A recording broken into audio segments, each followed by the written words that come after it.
দেশের অন্যতম মর্যাদা সম্পন্ন বিশ্ববিদ্যালয় জামিয়া মিলিয়া ইসলামিয়া মহাত্মা গান্ধীর অসহযোগ আন্দোলন থেকে জন্ম জামিয়ার। বিশ্ববিদ্যালয়ের প্রতিষ্ঠা হয় 1920 সালের 29 অক্টোবর। আজ 100 বছর পরেও দেশের রাজনীতি এবং সমাজ জীবনে জামিয়া সমানভাবে প্রাসঙ্গিক। স্বাধীনতার 75 বছর পূর্তিতে তাই ইতিহাসের পাতা উল্টে জামিয়ার প্রতিষ্ঠাতা মোক্তার আহমেদ আনসারি এবং হাকিম আজমল খানের অবদান ঝালিয়ে নেওয়া উচিত সব ভারতীয়র। জামিয়াকে শুধু নেতৃত্ব দেওয়া নয়, বিপ্লবীদের আশ্রয় দিয়ে তাদের শুশ্রূষা করে স্বাধীনতা আন্দোলনকে অক্সিজেন জুগিয়ে এসেছেন তারা। 1928 থেকে 1936 সাল পর্যন্ত জামিয়ার উপাচার্য ছিলেন মোক্তার আনসারি। সংকটে বিপ্লবীদের সহায় ছিলেন তারা। ইতিহাসবিদ সোহেল হাসমি জানিয়েছেন, সেই সময় ভারত সেরা যে কয়েকজন শল্য চিকিৎসক ছিলেন তাদের মধ্যে কলকাতার বিধানচন্দ্র রায়, মুম্বাইয়ের মির্জাকার এবং দিল্লির মোক্তার আনসারি ছিলেন অন্যতম। দিল্লির দরিয়াগঞ্জে বিরাট বাড়ি ছিল তাঁর, সেখানে কংগ্রেসের বৈঠকও বসত। ইংরেজদের নজর থেকে বাঁচতে সেখানে গা ঢাকা দিতেন বহু বিপ্লবী। ইংরেজ বিরোধী বিপ্লবে যুক্ত থাকলেও এমন অনেক বিপ্লবী আসতেন যাদের মতাদর্শ ছিল সম্পূর্ণ আলাদা, কিন্তু মোক্তার আনসারি কাউকেই ফেরাতেন না।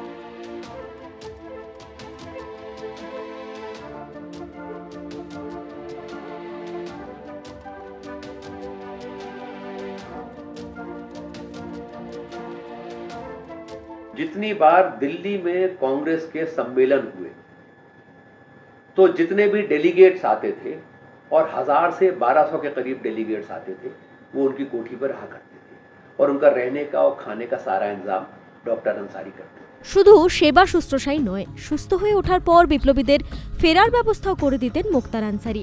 যা রোজগার করতেন তার সিংহভাগই বিপ্লবী কাজে চলে যেত তাঁর।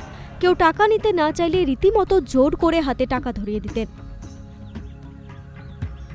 उस जमाने में डॉक्टर अंसारी की फीस, कंसल्टेशन फीस 35 रुपया थी और वो एक दिन में 9-10 से ज्यादा मरीजों को देखते नहीं थे। और इनमें कई मरीज ऐसे भी होते थे जो फ्रीडम फाइटर्स होते थे, जो पुलिस से बच के भाग रहे होते थे, जो पुलिस की गोली वोली जलाने में घायल हो गए होते थे, या लाठी चार्ज वगैरह में उनकी बुरी हड्डियां वड्डियां टूट गई होती थी, लेकिन वो गिरफ्तारी से बच जाते थे। तो वो छुपते छुपाते डॉक्टर अंसारी के घर पहुंच जाते थे। डॉक्टर अंसारी उनका इलाज करते थे, उनको अपने घर में रखते थे, उनका रहने का खाने का सारा इंतजाम करते थे और जब उनको वापस जाना होता था तो उनको घर जाने का किराया भी देते थे। और उसमें एक मशहूर नाम डॉक्टर मूलराज मेहता का है, जो खुद भी डॉक्टर थे, फ्रीडम फाइटर थे और बीमार थे, और वो डॉक्टर अंसारी के क्लिनिक पहुंचे, उनके घर पहुंचे। डॉक्टर अंसारी ने 3 महीने उन्हें अपने घर में रखा, उनका इलाज किया, सारा दवा का, रहने का, खाने का सारा खर्चा डॉक्टर अंसारी ने उठाया। और जब वो ठीक होकर वापस जा रहे थे तो डॉक्टर अंसारी ने उनको घर जाने के खर्चे के लिए 300 रुपये दिए। तो डॉक्टर मूलराज ने कहा कि मैं ये कैसे पैसे ले सकता हूँ डॉक्टर साहब, आपने इतना मेरे लिए किया है। तो उन्होंने कहा, तुम मेरे बेटे जैसे, मेरी कोई औलाद नहीं है। जोहरा जो मेरी बेटी है वो मेरे एक रिश्तेदार की बेटी थी, जिसको मैंने गोद ले लिया था, उसको मैंने पाला है। जितनी वो मेरी बेटी है उतना ही तुम मेरे बेटे हो, और तुम ये मना नहीं कर सकते। अब उनको पंजाब लौट के जाना था, कितना खर्चा होता उस जमाने में, ट्रेन का खर्चा, लेकिन वो सब उन्होंने दिया। আহত অবস্থায় বিপ্লবীরা মোক্তার আনসারির বাড়িতে হাজির হতেন সকলে, এমনকি কংগ্রেসের বৈঠক এবং কর্মসূচির খরচও বহন করতেন তিনি।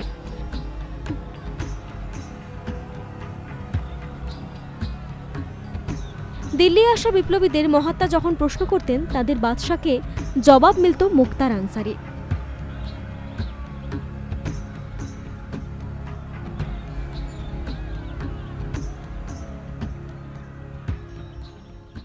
उस ज़माने में फ्रीडम स्ट्रगल के दौरान, आज़ादी के लड़ाई के दौरान जितने भी फ्रीडम फाइटर्स थे जिनको इलाज की ज़रूरत होती थी, वो दिल्ली अगर पहुंच सकते थे तो वो डॉक्टर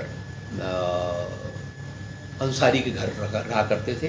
और इसमें सिर्फ कांग्रेसी नहीं थे, इसमें समाजवादी भी थे, इसमें दूसरे पॉलिटिकल विंग के लोग भी थे, उसमें लेफ्ट के लोग भी थे, उसमें कम्युनिस्ट भी थे, उसमें अंडरग्राउंड मूवमेंट के लोग भी थे। वो सब के सब डॉक्टर अंसारी के घर छुपा करते थे और डॉक्टर अंसारी उनकी मदद किया करते थे। बिल्कुल ये बहुत बड़ा रोल था उनका, और ये उन लोगों में से एक थे जिनके बारे में गांधी जी ने जब दिल्ली आके पूछा कि दिल्ली का बादशाह, दिल्ली में तुम्हारा बादशाह कौन है, तो लोगों ने उनको दो ही नाम दिए थे, एक हकीम अजमल खां और एक डॉक्टर अंसारी।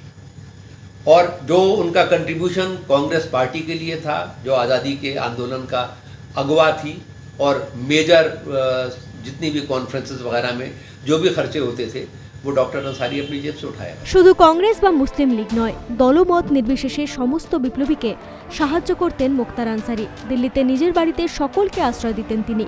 তার বাড়িতেই চলত বিপ্লবী কাজকর্মের পরিকল্পনা। हकीम अजमल खां 1868 में उनका जन्म हुआ था और 1927 में उनकी हत्या कर दी गई थी। वो कैसे की गई, क्या की गई, उसके बारे में बात करेंगे। तो हकीम अजमल खां जो थे वो जामिया यूनिवर्सिटी के संस्थापकों में से एक थे। तो हकीम अजमल खां जो थे वो बड़े पूरे तन मन धन से खिलाफत तहरीक में और नॉन कोऑपरेशन मूवमेंट में बहुत एक्टिवली शामिल थे।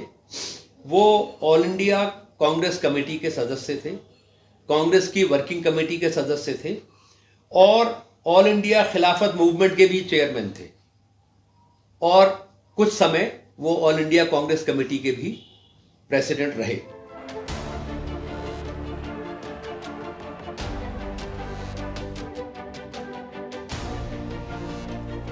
হাকিম আজমল খানের জন্ম 1868 সালে। 1927 সালে তাকে হত্যা করা হয়। উনি জামিয়ার প্রতিষ্ঠাতা ছিলেন। খিলাফত আন্দোলন এবং অসহযোগ আন্দোলনে সক্রিয় ভূমিকায় ছিলেন। কংগ্রেস এবং দলের ওয়ার্কিং কমিটির সদস্য ছিলেন। খিলাফত আন্দোলনের চেয়ারম্যানের দায়িত্ব সামলান। কংগ্রেস কমিটির প্রেসিডেন্টও হন। যখন জামিয়ার প্রতিষ্ঠা হয় হাকিম আজমল চ্যান্সেলর হন। 1920 থেকে 1927 সাল পর্যন্ত পদে ছিলেন। ইংরেজরা ওকে বিদ্বান উপাধি দিয়েছিল, কিন্তু অসহযোগ আন্দোলনে যোগ দেওয়ার পর উনি তা ফিরিয়ে দেন। ভারতের মানুষের কাছে দেশের আরোগ্যকারী হিসেবে পরিচিত ছিলেন উনি।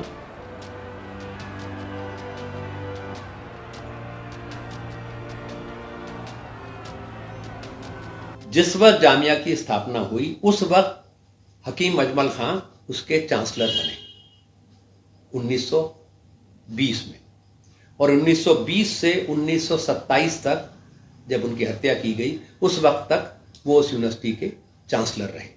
अंग्रेज़ों ने उनको हाज़िकुल मुल्क का टाइटल दिया था। हाज़िक का मतलब होता है स्किल्ड, बहुत ज़्यादा विद्वान। तो भारत का विद्वान आप समझ लीजिए, ये टाइटल उनको अंग्रेज़ों ने दिया था, जो बहुत जल्दी हकीम अजमल खां ने उसको वापस कर दिया जब वो इस मूवमेंट से, इस तहरीक से, नॉन कोऑपरेशन की मूवमेंट से उन्होंने जब एक्टिव हुए तो उन्होंने इसको वापस कर दिया। और उसके बाद हिंदुस्तान के लोगों ने उनको मसीहुल मुल्क के नाम से जाना, और हकीम अजमल खां मसीहुल मुल्क के नाम से जाना जाते हैं। হাকিম আজমলের বাবা শরীফ মঞ্জিলে হাসপাতাল খোলেন। গোটা পরিবার ওখানেই থাকতো। ধীরে ধীরে সেটি কংগ্রেসের দফতরে পরিণত হয়। দলের যাবতীয় বৈঠক ওখানে হতো। মহাত্মা গান্ধী, মতিলাল নেহরু, জওহরলাল নেহরু, মৌলানা আজাদের নিয়মিত যাতায়াত ছিল। আজও বাড়িটি রয়েছে। उनके पिताजी ने शरीफ मंजिल इसमें बल्ली मारान में है, वहां पर उन्होंने एक हॉस्पिटल खोला था और वहीं पे इनका खानदान रहता था। शरीफ मंजिल बहुत जल्दी वर्चुअली कांग्रेस का ऑफिस बन गई थी। जब कांग्रेस वर्किंग कमेटी की मीटिंग होती थी तो शरीफ मंजिल में हुआ करती थी। कई बार गांधी जी आके वहां रुके। मोतीलाल नेहरू, जवाहरलाल नेहरू, मौलाना अबुल कलाम आज़ाद और ये तमाम लोग वहाँ रेगुलरली आया करते थे। और वो बिल्डिंग अभी है शरीफ मंजिल, और उन्होंने एक और हॉस्पिटल खोला था हिंदुस्तानी दवाखाने के नाम से, वो भी वहाँ पर है। वहाँ पे अभी तक लोगों का इलाज होता है। ইংরেজ শাসকের চোখে চোখ রেখে জামিয়াকে গড়ে তোলার পিছনে হাকিম আজমল এবং মোক্তার আনসারি দুজনের অবদানই অনস্বীকার্য। 1936 সালে মারা যান মোক্তার আনসারি। শুধু জামিয়াকে আগলে রাখাই নয়, হাকিম আজমলের মতো এই মৃত্যুর পরেও জামিয়ার মাটিতেই মিশে যান তিনি। দুজনকেই জামিয়া ক্যাম্পাসে সমাধিস্থ করা হয়। তাদের হাতে গড়ে ওঠা জামিয়া তাই এই শতবর্ষ পরেও দেশের সেরা।